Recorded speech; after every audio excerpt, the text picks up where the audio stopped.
मुख से जप ले नमः शिवाय। तेरा पल पल बीता जाए से जप ले नमः शिवाय।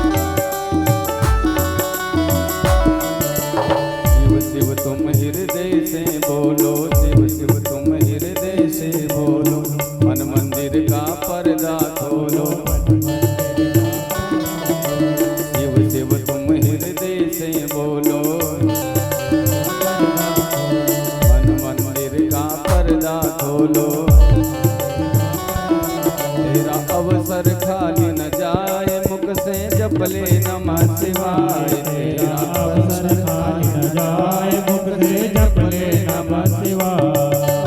जप ले नमः शिवाय मुख से जप ले नमः शिवाय। मुख से जप ले नमः शिवाय। मुख से जप ले नमः शिवाय। मुख से पंजय नमः शिवाय। मुख से जप ले नमः शिवाय। मुख से जप ले नमः शिवाय। मुख से जप ले नमः शिवाय। तेरा पल पल बीता जाए मुख से जप ले नमः शिवाय। तेरा पल पल बीता जाए मुख से जप ले नमः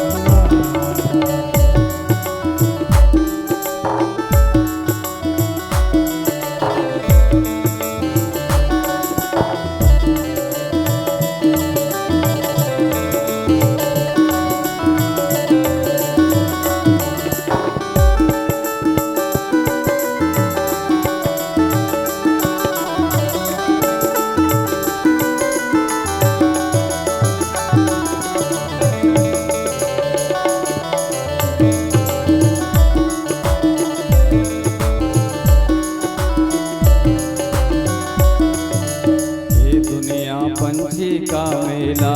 दुनिया पंछी का मेला। ये दुनिया पंछी का मेला।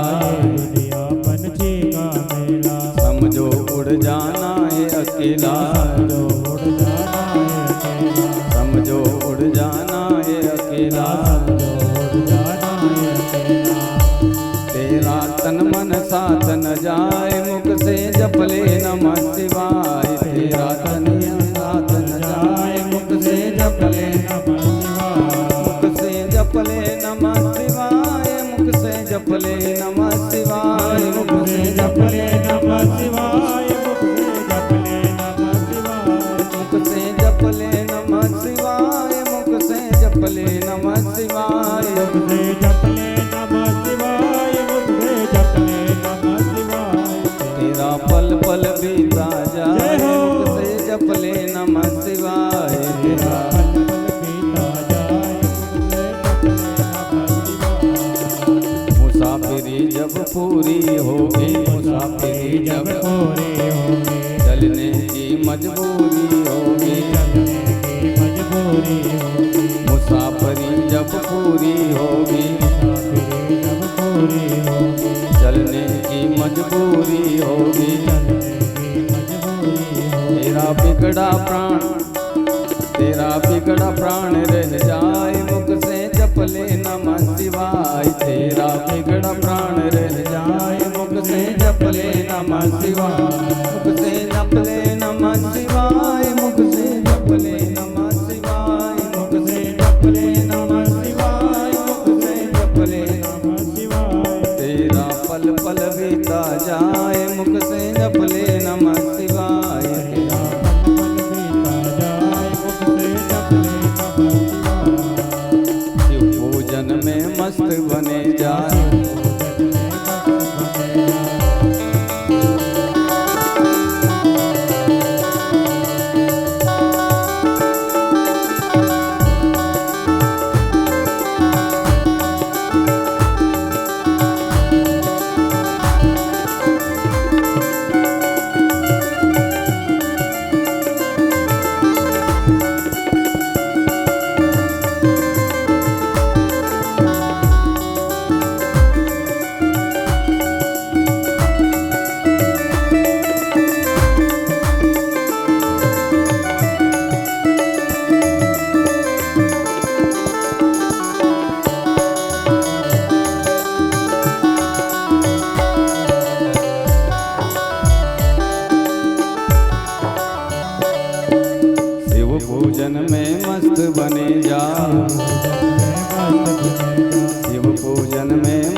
बने जा,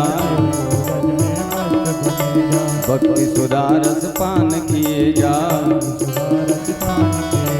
भक्ति सुधारस पान किए जा। दर्शन विश्वनाथ के पाए, मुख से जपले नमः शिवाय। दर्शन विश्वनाथ के पाए, मुख से जपले नमः शिवाय। दर्शन महाकाल के पाए, मुख से जपले नमः शिवाय।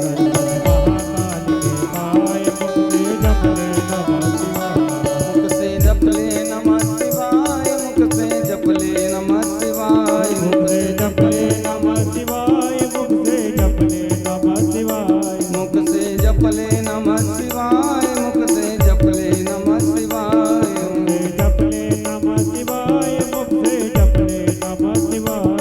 तेरा पल पल बीता जाए, मुख से जपले नमः शिवाय। तेरा पल पल बीता जाए, मुख से जपले नमः शिवाय। तेरा पल पल बीता जाए, मुख से जपले नमः शिवाय। तेरा पल पल बीता जाए, मुख से जपले नमः शिवाय। तेरा पल पल बीता जाए, मुख से जपले नमः शिवाय। नीचे इधर उधर टपका तो कुछ जीव जंतुओं ने उस जहर को धारण कर लिया। सांप है, बिच्छू है, आज भी उनमें जहर देखा जाता है। उसके बाद फिर मंथन हुआ। सुखदेव भगवान कहते हैं अब समुद्र का मंथन हुआ तो अब दूसरे नंबर पर फिर गौ माता निकली। समुद्र मंथन से हविर्धानी गौ निकली। देवताओं ने कहा हम गाय का क्या करेंगे? दैत्यों ने कहा हमारे तो बिल्कुल काम की नहीं है, तो क्या करें? ऋषि मुनियों को बुलाया गया। तुम्हारे यज्ञ हवन आदि में पूजा पाठ में तुम्हारे काम आएगी गौ माता, इसलिए ऋषि मुनियों को हविर्धानी गौ दे दी गई। फिर उसके बाद में कहते हैं उच्चैश्रवा नाम का घोड़ा निकला। समुद्र मंथन से एक घोड़ा निकला जिसका नाम उच्चैश्रवा।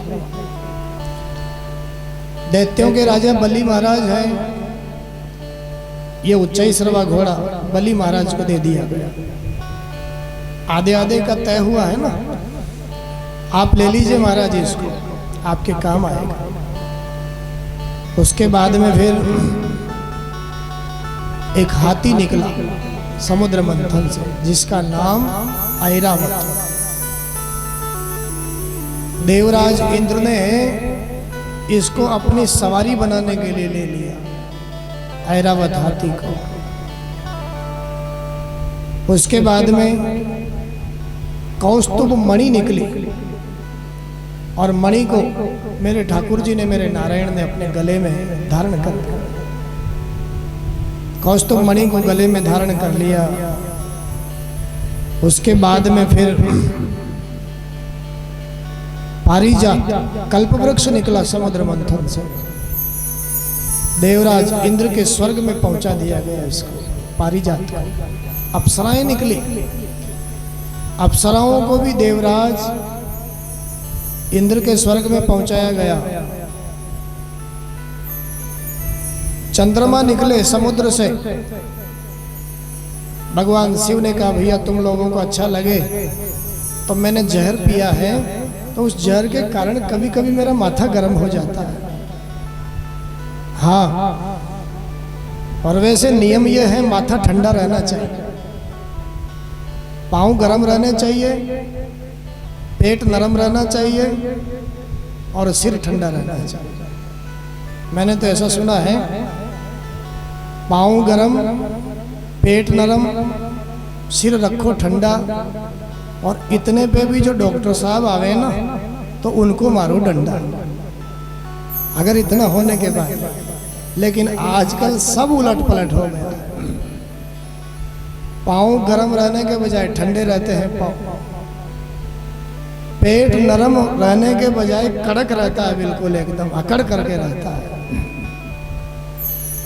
और सिर ठंडा रखने के बजाय हर आदमी को देखो उसका सिर गर्म।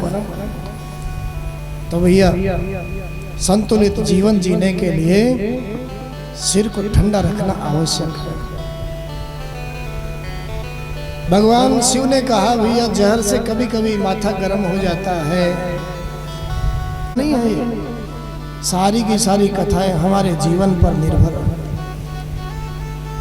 मैं क्रोधी के यहाँ रहना पसंद नहीं करती हूँ। दुर्वासा जी को भी त्याग दिया। किसी में क्या कमी बताई? मनुष्यों की लाइन अब सामने आई। अब मनुष्य तो इतने प्रसन्न हो रहे हैं, ओहो देवताओं को छोड़ दिया, दैत्यों को छोड़ दिया, संतों को छोड़ दिया, अब तो बचे ही हम ही हैं और तो कोई है ही नहीं है, अब हमारा तो पक्का ही है। लक्ष्मी जी मनुष्यों के सामने आई और मनुष्यों को भी कहा, हे मनुष्यों, तुम्हारे अंदर तो सारे के सारे सद्गुण विद्यमान हैं, तुम्हारा वर्णन तो मैं करती ही करती, लेकिन क्या करूं, यहाँ भी एक अड़चन है। तुम्हारे जीवन में लोभ ही इतना है, इस लोभ के कारण मैं तुम्हारे जीवन में नहीं रह सकती हूँ। अगर लोभ नहीं होता तो मैं तुम्हारा वर्णन करती, लेकिन तुम्हारी प्रवृत्ति इतनी लोभ की प्रवृत्ति हो गई। अगर सारी धरती का मालिक तुम्हें बना दिया जावे ना, तो भी वह सारी धरती भी तुम्हें कम पड़ती है। तुम्हारा मन होता है थोड़ा और मिलना चाहिए, थोड़ा और मिलना चाहिए, इतना लोभ हो। मनुष्य की खोपड़ी में जितना लोभ भरा हुआ है शायद किसी की खोपड़ी में नहीं है। एक बार कोई किसी मंदिर के सामने कोई भिखारी भीख मांग रहा था।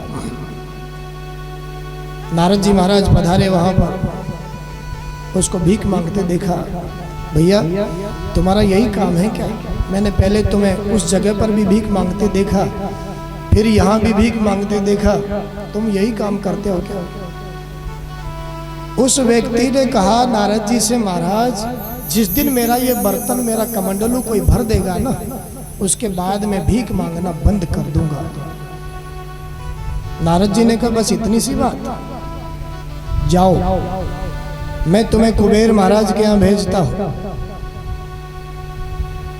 एक चिट्ठी लिख दी नारद जी महाराज ने, कुबेर महाराज के नाम मैं फलाना फलाना व्यक्ति को भेज रहा हूं यहाँ से, इसका नाम गाम ये है और ये मेरा आदेश है, तुम इसका बर्तन भर देना, तुम्हारे पास कोई कमी नहीं है, इसके कमंडलू को भर देना।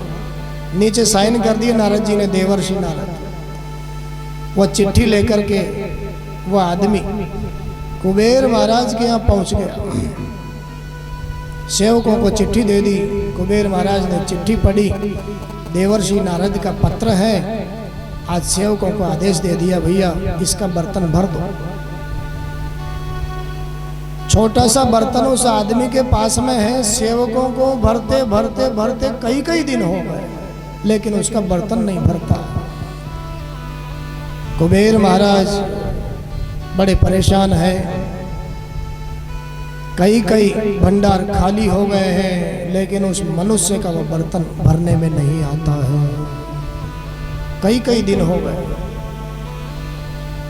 दैव योग से नारद जी महाराज वहां पधारे और उसको वहां फिर बैठे हुए देखा कुबेर के दरवाजे पर। अरे भैया तुमने कहा था मेरा बर्तन भर जाएगा तो भीख नहीं मांगूंगा, तुम आज फिर यहाँ मुझे मिल गए भीख मांगते हुए।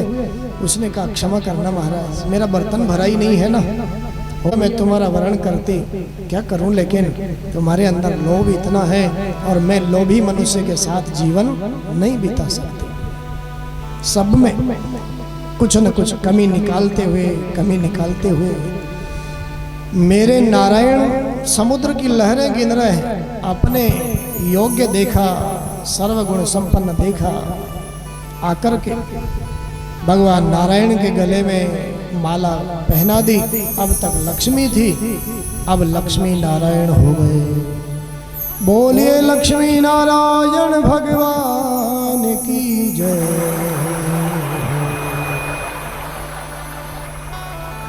लक्ष्मी नारायण हो गए। भगवान नारायण ने कहा इतने लोग खड़े हुए थे, कोई पसंद नहीं आया क्या? मेरे ही गले में माला पहनाई। लक्ष्मी जी कहते हैं ज्यादा सुंदर तो आप भी नहीं हो महाराज, वो तो मैंने देखा कि आप अकेले उदास होकर के समुद्र की लहरें गिन रहे हो, इसलिए मैंने सोचा इनके गले में माला डाल देनी चाहिए। आगे फिर सुखदेव भगवान कहते हैं परीक्षित से, राजन इन सब के बाद में अमृत का कलश धन्वंतरी भगवान लेकर के प्रकट हुए। साक्षात नारायण, आयुर्वेद के प्रवर्तक नारायण ने अवतार लिया धन्वंतरी का और अमृत कलश लेकर के प्रकट हो। लेकिन दैत्य तो चालाक है ना, बलशाली है। धन्वंतरी भगवान के हाथों से अमृत का कलश छीन लिया और अमृत कलश छीन करके अपने कब्जे में कर लिया। अब ये देवता अभी अमृत तो पिए ही नहीं थे, मरने का डर है ना, कैसे लड़ाई लड़े। फिर भगवान की शरण में गए। भगवान ने देवताओं को अमृत पिलाने के लिए सुंदर मोहिनी का रूप धारण किया। देवताओं का कार्य बनाने के लिए सुंदर मोहिनी बनकर के आए भगवान। अपनी मंद मंद मुस्कुराहट से, तिरछी चितवन से इन दैत्यों को, दैत्य लोग कामी हैं, मोहित कर दिया और कहा, भैया तुम कैसे कश्यप ऋषि की संतान हो? तुम्हारे साथ देवताओं ने भी मिलकर के परिश्रम किया और उसका जो फल मिला तुम अकेले ले लिए उसको। आज दैत्य लोग तो मोहित हो गए, कहने लगे, देवी हम तो तुमसे विवाह करना चाहते हैं। भगवान मोहिनी ने कहा, तुम विवाह तो करना चाहते हो, लेकिन मैं तुम पर विश्वास कैसे करूं? दैत्य लोगों ने कहा, विश्वास के लिए तो हमारे पास अभी तो सबसे बहुमूल्य चीज ये अमृत का घड़ा है, इसको हम आपको सौंपते हैं, आपके चाहे जो जचे वैसा ही आप करिए। मोहिनी भगवान ने मोहित कर दिया और मोहित करके कह दिया, कोई बात नहीं है, मैं सबको अमृत पिलाऊंगा। देवताओं और दैत्यों को स्नान करने के लिए कहा। स्नान करके सब लाइन लगा करके बैठे। देवता एक लाइन में बैठ गए, दैत्य एक लाइन में बैठ गए। अब दैत्यों से कहते हैं भगवान मोहिनी, हे दैत्यों, अगर तुम चाहो तो ये अमृत का घड़ा समुद्र में बहुत वर्षों से, युगों युगों से पड़ा हुआ, इसमें जो गाढ़ा गाढ़ा अमृत है, ताकत वाला अमृत, वो नीचे जम गया और बिना ताकत का जो पतला पतला अमृत है ना, वो ऊपर आ गया है। अगर तुम चाहो तो तुम्हारी कीर्ति भी बनी रहेगी, अपयश भी नहीं होगा, और ये बिना ताकत का ऊपर ऊपर का जो अमृत है ना, तुम चाहो तो मैं ये देवताओं को पिला दूं। दैत्य लोग कहते हैं, आपके जचे जो ही करो, हमने तो कह दिया ना आपको, हम तो आप पर विश्वास कर रहे हैं। मंद मुस्कुराहट से दैत्यों को मोहित करते हैं मेरे भगवान, और तिरछी चितवन से देवताओं की तरफ देख करके उनको अमृत पान कराते जा रहे हैं। तेरी मंद मंद मुस्कनिया पे, तेरी मंद मंद मुस्कनिया पे, बलिहार प्यारे जो, बलिहार प्यारे जो। तेरी मंद मंद मुस्कनिया पे, तेरी मंद मंद मुस्कनिया पे, बलिहार प्यारे जो, बलिहार प्यारे जो। तेरी मंद मंद मुस्कनिया पे, तेरी मंद मंद मुस्कनिया, बलिहार प्यारे जो, बलिहार प्यारे जो। अजब घुंघरारे बादल सो कारे कारे, तेरे बाल अजब घुंघरारे बादल सो कारे कारे, तेरे बाल अजब घुंघरारे बादल सो कारे कारे, तेरे बाल अजब घुंघरारे बादल से काले काले। तेरी मोर मुकुट लटकनिया पे, तेरी मोर मुकुट लटकनिया पे, बलिहार प्यारे जो, बलिहार प्यारे जो।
पायल की बेजनिया पे, तेरी पायल की बेजनिया पे, बलिहार प्यारे जो, बलिहार प्यारे जो, तेरी मंद मंद मुस्कनिया पे, तेरी मंद मंद मुस्कनिया, बलिहार प्यारे जो, बलिहार प्यारे जो।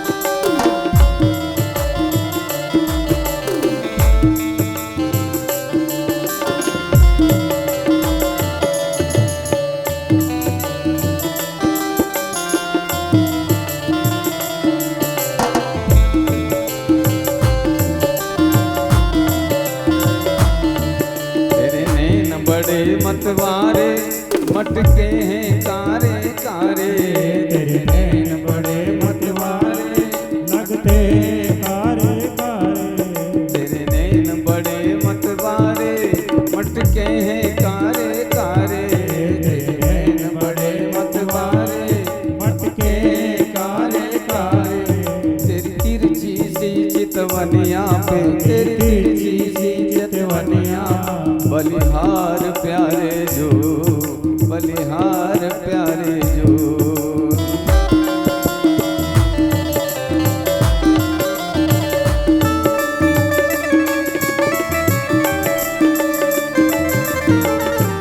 जय हो।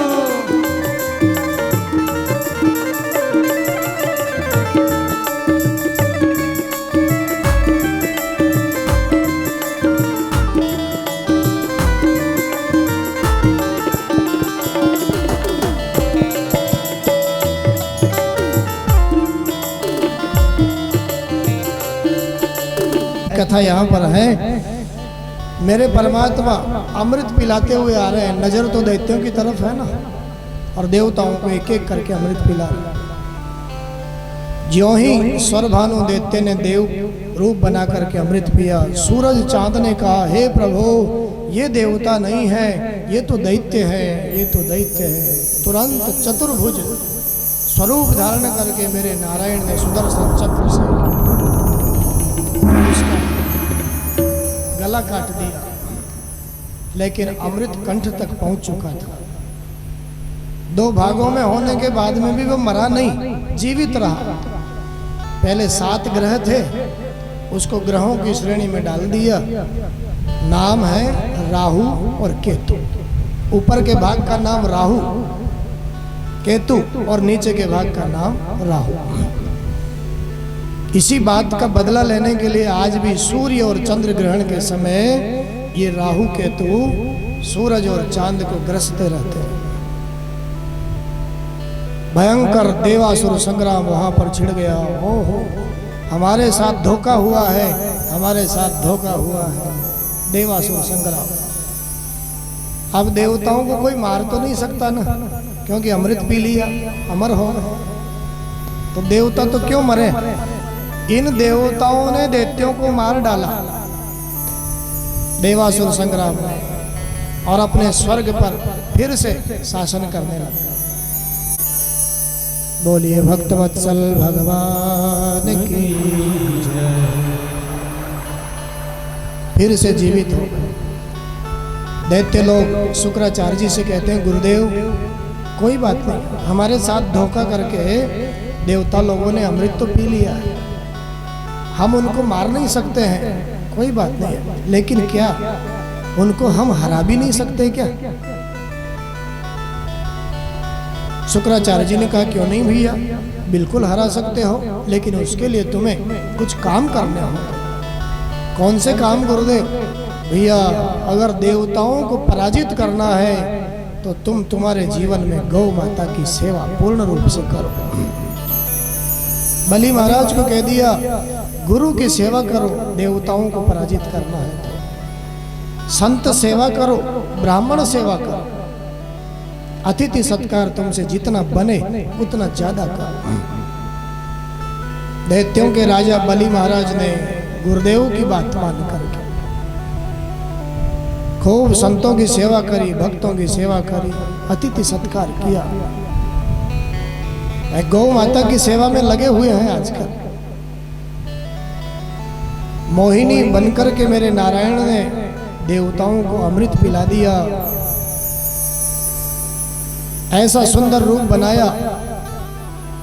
सुखदेव भगवान वर्णन करते हैं, भगवान भोलेनाथ भी इस रूप का दर्शन करने के लिए आए।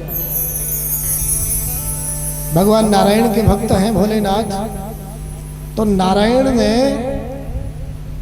लिखा पढ़ी कर रखी है भोलेनाथ के, मैं जो जो भी अवतार लूंगा धरती पर सबके दर्शन आपको कराऊंगा। मोहिनी अवतार के दर्शन नहीं कराए भोले बाबा है। हे प्रभु, मैंने सुना है आपने मोहिनी अवतार धारण कर लिया, दर्शन तो नहीं हुआ। मेरे नारायण ने समझाया, बाबा ये अवतार तो दैत्यों को मोहित करने के लिए था, कामी पुरुषों के लिए था, आपके लिए नहीं है, आप जैसे वैष्णवों के लिए नहीं है। फिर भी भोले बाबा नहीं माने, ज्यादा आग्रह था। मेरे नारायण ने भगवान शिव को मोहिनी अवतार दर्शन कराया, और इस अवतार का दर्शन करते ही भोले बाबा भी मोहित हुए, उनका तेज खलित हुआ। और इतर पुराणों में तो कहते हैं कि उस तेज से फिर हनुमान जी महाराज की उत्पत्ति हुई, लेकिन भागवत में तो वर्णन है, धरती में जहाँ जहाँ सोने चांदी की खाने हैं, भगवान भोलेनाथ के उस तेज से सोने चांदी की खाने बन गए।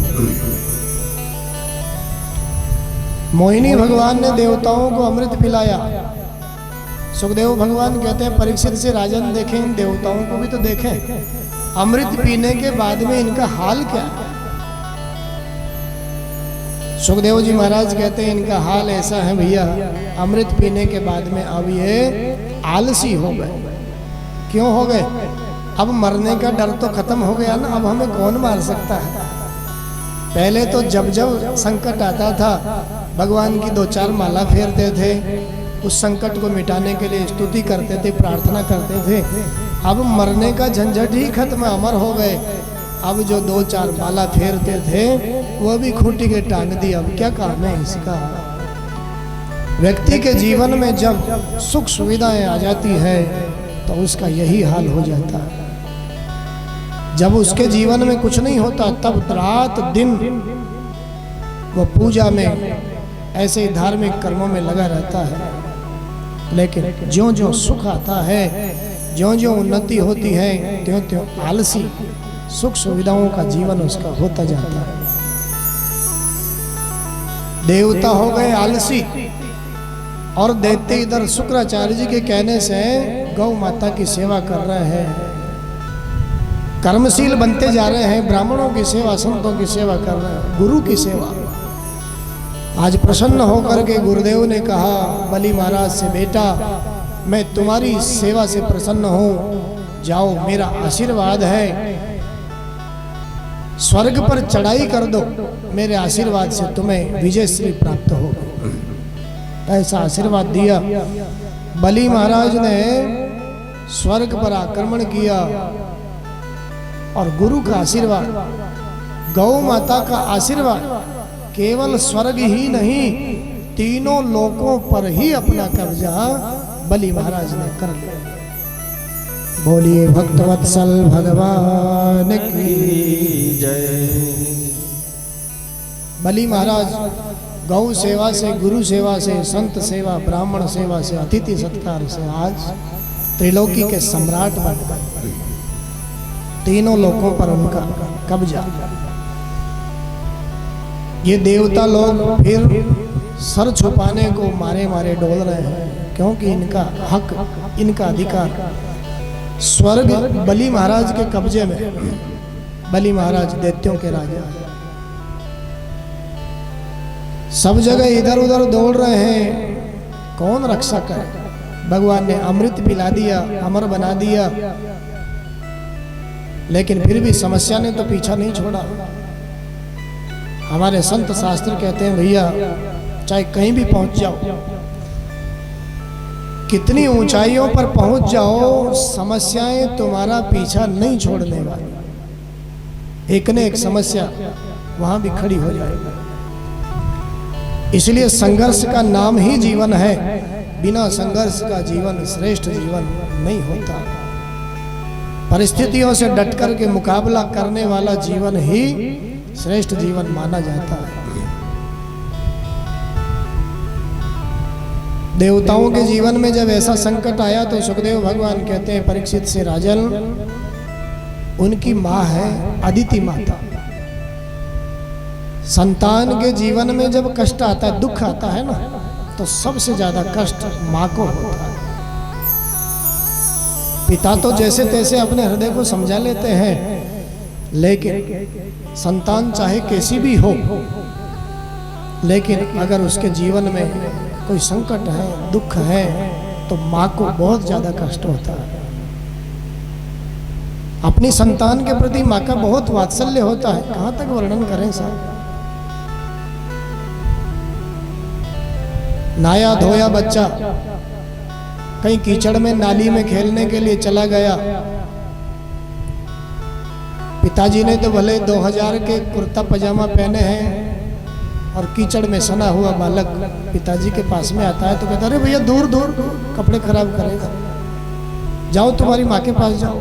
और माँ ने भले ही 5000 की साड़ी पहने हो, 10,000 की साड़ी पहन रखी हो, लेकिन फिर भी अपनी संतान के प्रति ऐसा वात्सल्य होता है। वो नहीं देखती कि मैंने कौन से कपड़े पहने हुए हैं, दौड़ करके तुरंत अपने बालक को उठाती है, सुंदर बनाती, नहला धुला। आज अदिति माँ के जीवन में भी कष्ट है। पतिदेव कश्यप ऋषि आश्रम पर आए, चरण पकड़ करके आंखों में आंसू लिए हुए प्रार्थना कर रहे, हे स्वामी, मैं देवताओं की माँ हूं, मैं कोई लड़ाई झगड़ा, मार काट, झगड़ा झंझट नहीं चाहती, मुझे पसंद नहीं है ये सब, लेकिन मैं इतना चाहती हूँ, मेरे पुत्रों का अधिकार है स्वर्ग और आजकल वह उनसे छिन गया है। मैं आपसे प्रार्थना करती हूँ, कोई ऐसा उपाय बताइए ना जिसके कारण मेरे पुत्रों को उनका अधिकार स्वर्ग वापस मिल जाए। मैं कोई लड़ाई झगड़ा नहीं चाहती, कोई मार काट झगड़ा झंझट बिल्कुल नहीं चाहती, क्योंकि मैं देव माता हूं।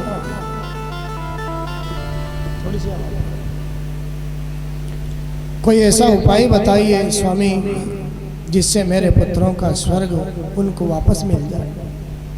जब ऐसा पूछा, कश्यप जी महाराज ने हंसते हुए कहा, रे देवी, क्यों झंझट में पड़ती हो तुम? कौन किसका बेटा और कौन किसकी माँ, ये सारा का सारा संसार ऋणानुबंध संसार है। अपना अपना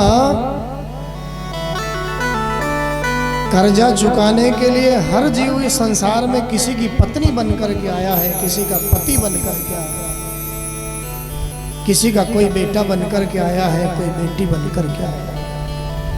जितने दिन का कर्जा है ना, उतने दिन वो जीव हमारे साथ रहता है, और कर्जा पूरा होते ही 1 मिनट भी हमारे पास नहीं रहना चाहता। चाहे लाख चिल्लाओ उसके सामने, लेकिन उसका कर्जा पूरा हुआ हमें छोड़ करके चल देता है।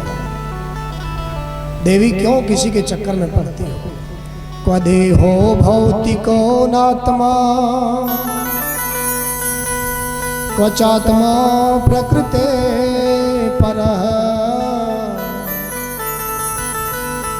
कस्य के पति पुत्रा दिया मोह वही कारणम। देवी, कौन किसका बेटा और कौन किसकी माँ, केवल और केवल ये तुम्हारा मोह है, अज्ञान के कारण जिसने जन्म लिया है। ये संसार की जो बीमारियां हैं ना, सारी दुनिया की, इनकी जड़ अज्ञान है। अज्ञान के कारण जीव के जीवन में मोह पैदा होता है, और मोह के कारण ही हम दुख पाते हैं। मोह सकल व्याधिन कर मूला, सारी बीमारियों की जड़ ये मोह है। कश्यप जी ने ऐसा समझाया। देव माता अदिति ने चरण पकड़ करके कहा, महाराज क्षमा करना, आप माँ नहीं हो ना, अगर मेरी जगह आप माँ होते ना तब समझते ना आप इस बात को। आप तो पिता हो। मैं आपसे प्रार्थना करती हूँ प्रभु, आप मेरी नजर से देखिए ना, मेरी भावना में बह करके देखिए। कश्यप जी महाराज ने कहा कोई बात नहीं है, तुम्हारा ज्यादा ही आग्रह है तो मैं तुम्हें 12 दिन का एक व्रत बताता हूं। देवी, फागुन के महीने में प्रतिपदा से लेकर के, प्रतिपदा माने पड़वा, शुक्ल पक्ष की उजाली रात की पड़वा से लेकर के 12 तक 12 दिन का व्रत बता दिया। इस व्रत का नाम है पयोव्रत। कश्यप जी महाराज ने अदिति माँ को बताया 12 दिन का व्रत जिसका नाम पयोव्रत। कपिला गौ का दूध पी करके सत्य का आचरण करते हुए पूर्ण निष्ठा से इस नियमों का पालन करते हुए इस व्रत को करना, भगवान जनार्दन भगवान पद्मनाभ भगवान की अर्चना करके उनकी स्तुति करना, निष्ठा से इस व्रत को करोगी देवी तो साक्षात नारायण ही मुझे लगता है तुम्हारे बेटा बन करके आ जाएंगे। पयोव्रत की बड़ी सुंदर विधि है भागवत में, लेकिन थोड़ी कठिन है। जिन माताओं को पुत्र नहीं है, विधि तो है लेकिन कठिन है। अमावस्या के दिन जंगल में जाकर के जंगली सुअर ने अपने नथनों से मिट्टी को उखाड़ा है, उस मिट्टी को लेकर के आकर के फिर उससे स्नान करे। स्नान करने के बाद में फिर भागवत में जो विधि बताई है कश्यप जी महाराज ने, उस विधि से यदि हम भगवान की अर्चना पूजा करें तो पुत्रवती सुख होने का सुख हमको मिल सकता है। बोलिए भक्तवत्सल भगवान की जय। जैसा कश्यप जी ने बताया, अपने पुत्रों का हित करने के लिए माता अदिति ने और भी ज्यादा निष्ठा से इस व्रत को किया। और द्वादशी के दिन जब व्रत पूर्ण हुआ तो सुखदेव भगवान कहते हैं माता अदिति के महल में चतुर्भुज रूप से प्रकट होकर के मेरे नारायण ने उनको दर्शन दिया। बोलिए श्रीमन नारायण भगवान की जय। अदिति माता ने स्वरूप देखा चतुर्भुज नारायण का,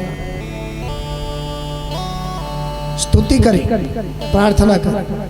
यज्ञेश यज्ञ पुरुषाच्युत तीर्थपाद तीर्थ श्रवण मंगल नामधेय आपन्न लोक ब्रजिनो पशमो दयाध्या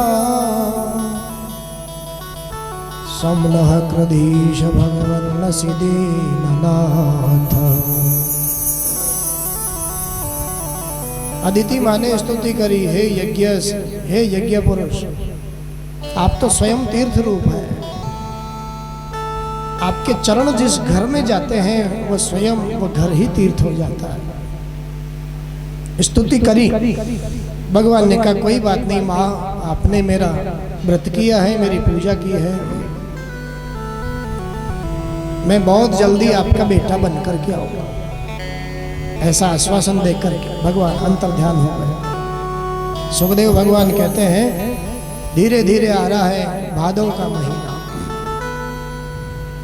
और भादव का महीना शुक्ल पक्ष द्वादशी तिथि श्रवण नक्षत्र अभिजित मुहूर्त दिन के लगभग 11 से 12 के बीच का, 11:30 से 12:30 के बीच का समय है। पूर्व के आश्वासन के माध्यम से मेरे परमात्मा नारायण माता अदिति की तपस्या के कारण, उनकी भावना के कारण छोटा सा रूप लेकर के, अवतार लेकर के माता अदिति के महल में प्रकट हो। छोटा सा स्वरूप है, कुल मिलाकर के क्या कहूं मैं, 52 अंगुल के हैं भगवान, इसलिए नाम ही बामन हो गया, 52 अंगुल के भगवान। सुंदर स्वरूप है, नील कमल के जैसी आंखें हैं भगवान की, मोती जैसे दांत हैं, बिंबा फल जैसे होंठ है, शंख जैसी गर्दन है भगवान की, छोटे छोटे हाथ, छोटे छोटे चरण है, मुट्ठी भर की कमर है। सुंदर स्वरूप दर्शन किया माता अदिति ने। देवताओं ने दुंदुबियां बजाई, पुष्पों की बरसात कर। तम वटुम वामनम दृष्ट्वा मोदमाना महर्षयः कर्माणि कारयामासु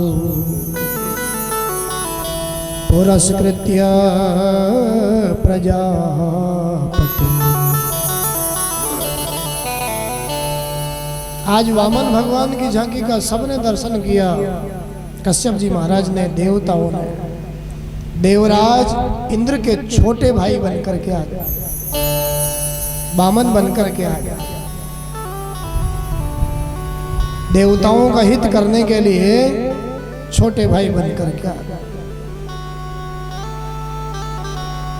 सुखदेव भगवान कहते हैं सबने आनंद मनाया वामन भगवान की झांकी को देख करके।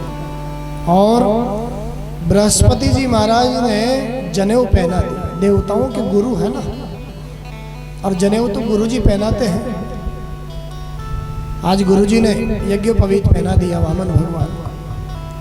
कश्यप जी महाराज पिता है, पिताजी ने मूंज की मेखला पहना दी, खड़ाऊ पहना दी। सप्त ऋषियों ने भगवान वामन को कुशा का आसन दे दिया, खड़ाऊ पहना दिए। सरस्वती माता ने आकर के वामन भगवान को माला पहना दी। ऐसी सुंदर झांकी। ब्रह्मा जी ने कमंडलू प्रदान कर दिया वामन भगवान को। दिशाओं के जो स्वामी हैं दिक्पाल, दिक्पालों ने भगवान को छाता दे दिया। छाता 52 अंगुल का स्वरूप है वामन भगवान का। साक्षात उमा भगवती अन्नपूर्णा मैया ने वामन भगवान के कमंडलों में भिक्षा प्रदान कर, और उस भिक्षा को लेकर के वामन भगवान बृहस्पति देव को समर्पित किए। गुरुजी, जब ब्राह्मण वटु उसका यज्ञोपवीत संस्कार होता है, जनेऊ पहनता है, तो पहली भिक्षा लाकर के गुरुजी को प्रदान करता है। मैं भी ये भिक्षा मिली है मुझे कमंडलू में, मैं आपको प्रदान करता हूँ। बृहस्पति देव कहते हैं, हे ब्रह्मचारी, यदि मुझे प्रसन्न करना है ना, तो मैं इस छोटी सी भिक्षा से प्रसन्न होने वाला नहीं हूँ। मुझे प्रसन्न करना है तो देवताओं का स्वर्ग बलि महाराज के यहाँ से मांग करके लेकर के आओ, तब जाकर के मेरी प्रसन्नता है। भगवान वामन कहते हैं, कोई बात नहीं है गुरुदेव, आपका आशीर्वाद रहा तो ये भी होगा ना, कोई बात नहीं। आज माता पिता को दर्शन दिए, देवताओं को दर्शन दिए। माता अदिति ने वामन भगवान को कौपीन पहना दिया। गुरुदेव की आज्ञा पाकर के आशीर्वाद लेकर के जा रहे हैं बलि महाराज के यहाँ स्वर्ग को मांगने के। बलि महाराज त्रिलोकी के सम्राट, घुटमन घुटमन घुटमन करते करते करते छोटे छोटे चरणों से जा रहे हैं। बलि महाराज नर्मदा नदी के किनारे भृगु कच्छ संग नाम के क्षेत्र में यज्ञ पर यज्ञ कर रहे हैं। दैत्यों के राजा है वैसे तो, देखो कुल तो दैत्य कुल है बलि महाराज का, लेकिन भगवान की भक्ति देखिए आप। भगवान को प्रसन्न करने के लिए यज्ञ पर यज्ञ करते जा रहे हैं, यज्ञ पर यज्ञ करते जा रहे हैं। आज 99वां यज्ञ अश्वमेध यज्ञ कर रहे हैं भगवान की प्रसन्नता के लिए। उस यज्ञ के आचार्य शुक्राचार्य जी महाराज हैं। भगवान वामन बलि महाराज के यहाँ पधार रहे हैं। मतवारी जारी चाल मेरो यशोदा को लाल, मतवारी जारी चाल मेरो यशोदा को लाल।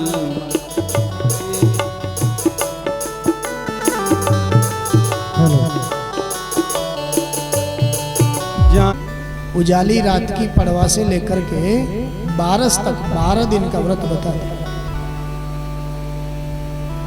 इस व्रत का नाम है पयोव्रत। कश्यप जी महाराज ने अदिति माँ को बताया 12 दिन का व्रत जिसका नाम पयोव्रत। कपिला गौ का दूध पी करके सत्य का आचरण करते हुए पूर्ण निष्ठा से इस नियमों का पालन करते हुए इस व्रत को करना, भगवान जनार्दन भगवान पद्मनाभ भगवान की अर्चना करके उनकी स्तुति करना, निष्ठा से इस व्रत को करोगी देवी तो साक्षात नारायण ही मुझे लगता है तुम्हारे बेटा बन करके आ जाएंगे। पयोव्रत की बड़ी सुंदर विधि है भागवत में, लेकिन थोड़ी कठिन है। जिन माताओं को पुत्र नहीं है, विधि तो है लेकिन कठिन है। अमावस्या के दिन जंगल में जाकर के जंगली सुअर ने अपने नथनों से मिट्टी को उखाड़ा है। उस मिट्टी को लेकर के आकर के फिर उससे स्नान करे। स्नान करने के बाद में फिर भागवत में जो विधि बताई है कश्यप जी महाराज ने, उस विधि से यदि हम भगवान की अर्चना पूजा करें तो पुत्रवती सुख होने का सुख हमको मिल सकता है। बोलिए भक्तवत्सल भगवान की जय। जैसा कश्यप जी ने बताया, अपने पुत्रों का हित करने के लिए माता अदिति ने और भी ज्यादा निष्ठा से इस व्रत को किया। और द्वादशी के दिन जब व्रत पूर्ण हुआ तो सुखदेव भगवान कहते हैं माता अदिति के महल में चतुर्भुज रूप से प्रकट होकर के मेरे नारायण ने उनको दर्शन दिया। बोलिए श्रीमन नारायण भगवान की जय। अदिति माता ने स्वरूप देखा चतुर्भुज नारायण, स्तुति करी, प्रार्थना कर। यज्ञेश यज्ञ पुरुषाच्युत तीर्थपाद तीर्थ श्रवण मंगल नामधेय आपन्न लोक ब्रजिनो पशमो दयाध्या समनः क्रोधीश भगवन् दीननाथ। अदिति माँ ने स्तुति करी, हे यज्ञ, हे यज्ञ पुरुष, आप तो स्वयं तीर्थ रूप है। आपके चरण जिस घर में जाते हैं वो स्वयं वो घर ही तीर्थ हो जाता है। स्तुति करी। भगवान ने कहा कोई बात नहीं माँ, आपने मेरा व्रत किया है, मेरी पूजा की है, मैं बहुत जल्दी आपका बेटा बनकर के आऊंगा। ऐसा आश्वासन देकर के भगवान अंतर्ध्यान हो गए। सुखदेव भगवान कहते हैं धीरे धीरे आ रहा है भादों का महीना, और भादों का महीना शुक्ल पक्ष द्वादशी तिथि श्रवण नक्षत्र अभिजित मुहूर्त दिन के लगभग 11 से 12 के बीच का, 11:30 से 12:30 के बीच का समय है। पूर्व के आश्वासन के माध्यम से मेरे परमात्मा नारायण माता अदिति की तपस्या के कारण, उनकी भावना के कारण छोटा सा रूप लेकर के, अवतार लेकर के माता अदिति के महल में प्रकट हो। छोटा सा स्वरूप है, कुल मिलाकर के क्या कहूं मैं, 52 अंगुल के हैं भगवान, इसलिए नाम ही बामन हो गया, 52 अंगुल के भगवान। सुंदर स्वरूप है, नील कमल के जैसी आंखें हैं भगवान की, मोती जैसे दांत हैं, बिंबा फल जैसे होंठ हैं, शंख जैसी गर्दन है भगवान की, छोटे छोटे हाथ, छोटे छोटे चरण है, मुट्ठी भर की कमर है। सुंदर स्वरूप दर्शन किया माता अदिति ने। देवताओं ने दुंदुबियां बजाई, पुष्पों की बरसात कर। तं वटुं वामनं दृष्ट्वा मोदमाना महर्षयः कर्माणि कारयामासु पुरस्कृत्य प्रजापतिम्। आज वामन भगवान की झांकी का सबने दर्शन किया। कश्यप जी महाराज ने, देवताओं ने, देवराज इंद्र के छोटे भाई बनकर के आ गया, वामन बनकर के आ गया। देवताओं का हित करने के लिए छोटे भाई बनकर के आ गया। सुखदेव भगवान कहते हैं सबने आनंद मनाया वामन भगवान की झांकी को देख करके। और बृहस्पति जी महाराज ने जनेऊ पहना दिया। देवताओं के गुरु है ना, और जनेऊ तो गुरु जी पहनाते हैं। आज गुरु जी ने यज्ञोपवीत पहना दिया वामन भगवान को। कश्यप जी महाराज पिता है, पिताजी ने मूज की मेखला पहना दी, खड़ाऊं पहना दी। सप्तऋषियों ने भगवान वामन को कुशा का आसन दे दिया, खड़ाऊं पहना दिए। सरस्वती माता ने आकर के वामन भगवान को माला पहना दी। ऐसी सुंदर झांकी। ब्रह्मा जी ने कमंडलू प्रदान कर दिया वामन भगवान को। दिशाओं के जो स्वामी हैं दिक्पाल, दिक्पालों ने भगवान को छाता दे दिया। छाता 52 अंगुल का स्वरूप है वामन भगवान का। साक्षात उमा भगवती अन्नपूर्णा मैया ने वामन भगवान के कमंडलों में भिक्षा प्रदान कर दी। और उस भिक्षा को लेकर के वामन भगवान बृहस्पति देव को समर्पित किए। गुरुजी, जब ब्राह्मण वटु उसका यज्ञोपवीत संस्कार होता है, जनेऊ पहनता है, तो पहली भिक्षा लाकर के गुरुजी को प्रदान करता है। मैं भी ये भिक्षा मिली है मुझे कमंडलू में, मैं आपको प्रदान करता हूँ। बृहस्पति देव कहते हैं, हे ब्रह्मचारी, यदि मुझे प्रसन्न करना है ना, तो मैं इस छोटी सी भिक्षा से प्रसन्न होने वाला नहीं हूँ। मुझे प्रसन्न करना है तो देवताओं का स्वर्ग बलि महाराज के यहाँ से मांग करके लेकर के आओ, तब जाकर के मेरी प्रसन्नता है। भगवान वामन कहते हैं, कोई बात नहीं है गुरुदेव, आपका आशीर्वाद रहा तो ये भी होगा ना, कोई बात नहीं। आज माता पिता को दर्शन दिए, देवताओं को दर्शन दिए। माता अदिति ने वामन भगवान को कौपीन पहना दिया।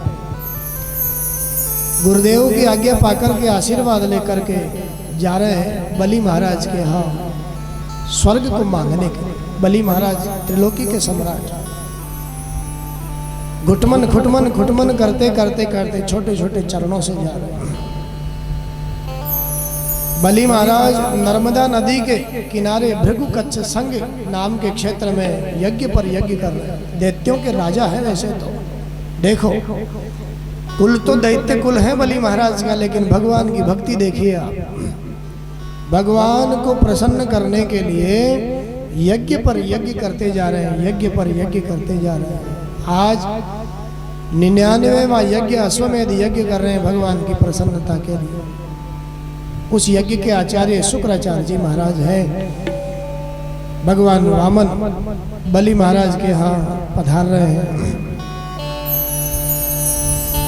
मतवाड़ी जारी चाल मेरो यशोदा को लाल, मतवारी जारी चाल मेरो यशोदा को लाल।